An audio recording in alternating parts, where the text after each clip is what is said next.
Hello and welcome to Seattle Untimely. I'm Charles Armstrong. And I'm Maureen Wiley, and here are some jokes about the news.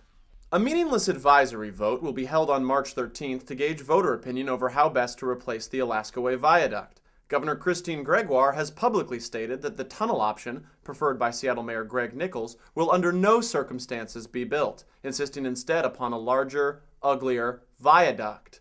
When asked about the possibility of the public favoring the tunnel alternative, Gregoire stated, quote, "That's the great thing about doing the advisory vote by mail. If the votes don't go my way, we'll just keep having recounts until they do."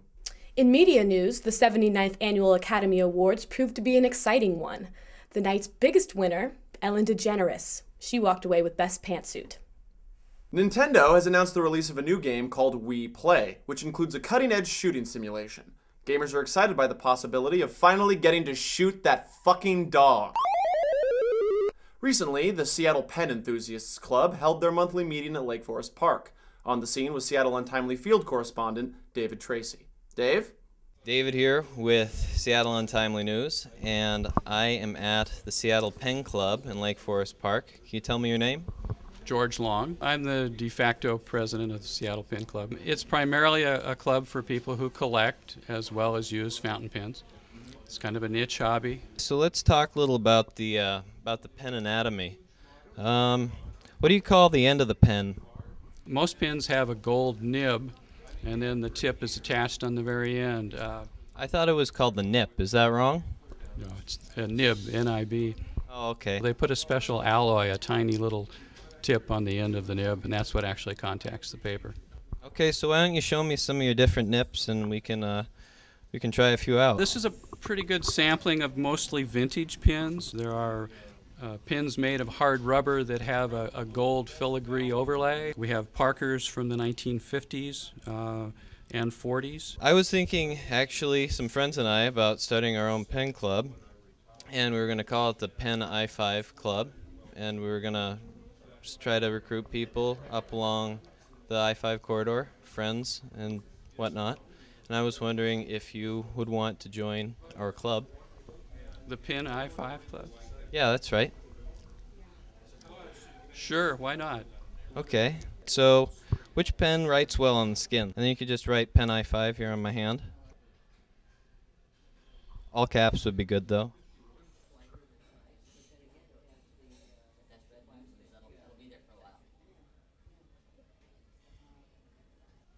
And of course, since I-5 is a federal highway, it has to be constructed properly. I wouldn't want anybody to misinterpret what I was writing. That's right. All right. So I get to write on your hand now. It's a nice pen. I'm just glad this isn't permanent ink. That's beautiful. All right. Thank you very much for your time, and we'll look forward to meeting again sometime. Okay, take care, George. Thank you, David. In other news, Seattle soda maker Jones Soda has announced that it will be switching from corn oil to a sugarcane sweetener. A Jones representative explained the switch, saying, "Well, customers just want it. I'm hoping Coke does the same thing and reintroduces cocaine." Speaking of beverages with drugs in them, if you're like me, you like to drink beer all the time. However, if you're like me, you're also an unemployed comedy writer who can't afford to drop $12 on a six-pack of microbrews. That's why whenever I get thirsty, I reach for a Henry Weinhardt's. It tastes pretty good, and it's really not that expensive. Henry Weinhardt's, the best compromise in beer. Thanks for that, Charles.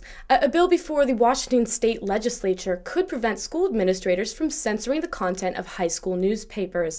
Opponents argue that given complete freedom, students may use the newspaper to publish inappropriate subject matter, such as teacher addresses, test answers, and how much Principal Johnson sucks chode.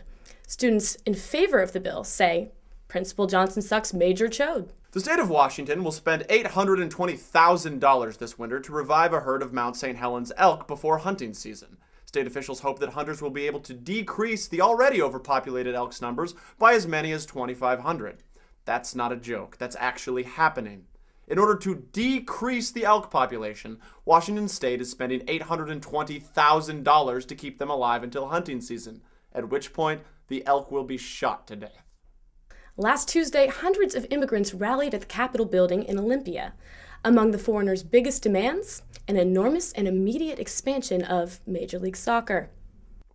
A series of bills before the state legislature would shift sexual education curriculums from an abstinence-only position to a more comprehensive look at birth control and other sexual health-related issues.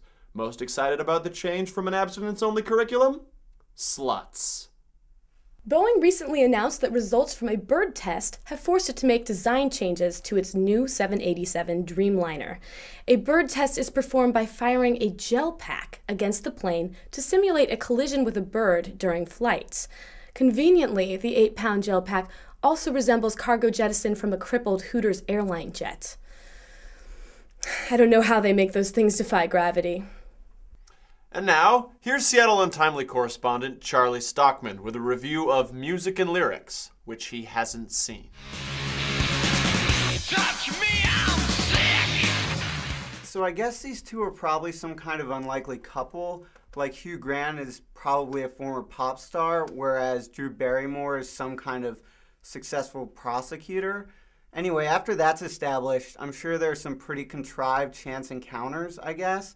Then maybe a judge, for some reason, orders Hugh Grant to give Drew Barrymore singing lessons, so they have to see each other all the time, but they're a really good match. But there are obstacles, like probably an unsympathetic boyfriend character, plus miscommunications. So the movie would probably end with some kind of meaningful scene where Drew Barrymore has to move away and also get married, unless Hugh Grant can win her heart with a song, which he probably does, in which case she's really moved and they get together. So quick review, maybe good on-screen chemistry, probably uninspired script. I give it 2.5 stars, good holiday fun. Thank you, Charlie. That was surprisingly accurate. Well, Black History Month has come to a close. Not honored this year? Norbit. In other news, a Wall Street Journal review of Seattle-based Zillow.com's real estate estimates has revealed that some price listings may be off by more than 25%. Zillow.com responded by stating, "Estimates? No, we said zestimates." In national news, Hillary Clinton remains optimistic about her presidential chances despite a recent loss to Ellen DeGeneres for Best Pantsuit. And now, with your 7-day weather forecast, here's Seattle Untimely's weather correspondent, Space Bear.